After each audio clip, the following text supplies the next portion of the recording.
20 फरवरी 1947 को ब्रिटेन के प्रधानमंत्री क्लीमेंट एटली ने घोषणा की कि 30 जून 1947 को भारत से ब्रिटिश शासन समाप्त हो जाएगा और भारत का जो शासन है वो भारत के उत्तरदायी हाथों में दे दिया जाएगा। फलस्वरूप मुस्लिम लीग के द्वारा आंदोलन शुरू किया गया और उसके बाद 3 जून 1947 को ब्रिटिश सरकार ने यह घोषणा की कि भारत के जो संविधान का निर्माण हो रहा है कैबिनेट मिशन की संस्तुति के आधार पर, उस संविधान के तहत उस संविधान में जो क्षेत्र शामिल होना चाहते हैं वो हो सकते हैं और जो नहीं होना चाहते हैं वो नहीं हो सकते। ठीक 3 जून 1947 को भारत के तत्कालीन वाइसरॉय लॉर्ड माउंटबेटन ने भारत विभाजन की घोषणा कर दी और इस प्रकार भारत स्वतंत्रता अधिनियम 1947 का मार्ग प्रशस्त हुआ और 18 जुलाई को, जो 4 जुलाई को प्रस्ताव लाया गया था भारत स्वतंत्रता अधिनियम, 18 जुलाई को पारित कर दिया गया। उसके तहत भारत में क्या क्या व्यवस्थाएं की गई और बड़ा महत्वपूर्ण है क्योंकि अब भारत आज़ाद होने की घोषणा हो चुकी है। इस क्रोनोलॉजी को समझेंगे और भारत में संविधान का निर्माण महत्वपूर्ण है कि कैबिनेट मिशन 1946 की संस्तुति के आधार पर किया जा रहा है। Cabinet mission Stafford Cripps, Patrick Lawrence और एवी अलेक्जेंडर, ये 3 लोग शामिल हैं और इसके जो चेयरमैन हैं कैबिनेट मिशन के 1946 के, वो पैट्रिक लॉरेंस। कैबिनेट मिशन ने यह बताया कि जब तब तक भारत स्वतंत्र कर दिया जाएगा एक संविधान का निर्माण किया जाए और संविधान निर्माण के लिए एक संविधान सभा का गठन किया जाए। तो संविधान सभा का गठन किया जा चुका है। अब भारतीय स्वतंत्रता अधिनियम 1947 4 जुलाई को प्रस्तावित किया जाता है, प्रस्ताव लाया जाता है। 18 जुलाई 1947 को यह पारित कर दिया जाता है और यह लागू कर दिया जाता है। इसके तहत 2 अधिराज्यों की स्थापना की जाएगी, डोमिनियन स्टेट्स,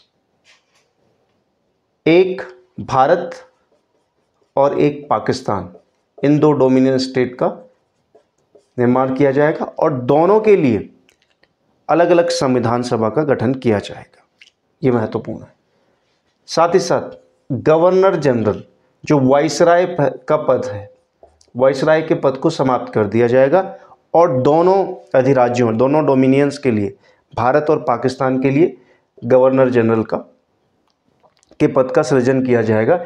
इस प्रकार स्वतंत्र भारत के प्रथम गवर्नर जनरल होने का जो गौरव प्राप्त है लॉर्ड माउंटबेटन को प्राप्त है, ये ध्यान रखेंगे।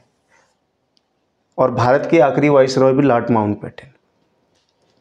हाँ, इसमें एक चीज़ और निकल के आता है, स्वतंत्र भारत के प्रथम भारतीय गवर्नर जनरल वो हैं चक्रवर्ती राजगोपालाचारी। चक्रवर्ती राजगोपालाचारी, ये सवाल भी परीक्षा में पूछा जाता है। ठीक, तो गवर्नर जनरल का पद सृजन हो गया है दोनों के लिए।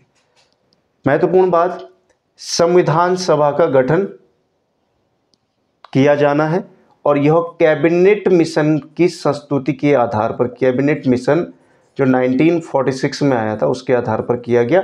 और भारतीय स्वतंत्रता अधिनियम में भी यह जिक्र किया गया कि जो जब तक संविधान का निर्माण नहीं हो जाता तो संविधान सभा केंद्रीय विधानमंडल या विधानमंडल के रूप में कार्य करेगी। यह भी इसमें जिक्र किया गया, ये ध्यान रखेंगे। संविधान सभा ही विधानमंडल के रूप में कार्य करेगी, यह भी इसमें मेंशन किया। भारत मंत्री का पद समाप्त कर दिया गया। साथ ही साथ ये ध्यान रखेंगे कि 1935 का अधिनियम महत्वपूर्ण है। यह भी कहा गया कि जब तक संविधान का निर्माण नहीं हो जाता तब तक 1935 का अधिनियम लागू रहेगा और ये महत्वपूर्ण है। एक चीज़ जो महत्वपूर्ण समझने की है कि भारतीय स्वतंत्रता अधिनियम में 20 धाराएं थी, ये ध्यान रखेंगे, 20 धाराएं का जिक्र इसमें किया गया था। नेक्स्ट, देसी रियासत स्वतंत्र थी, वो जिसमें जा सकती थी, जिसमें उन्हें अच्छा लगता था।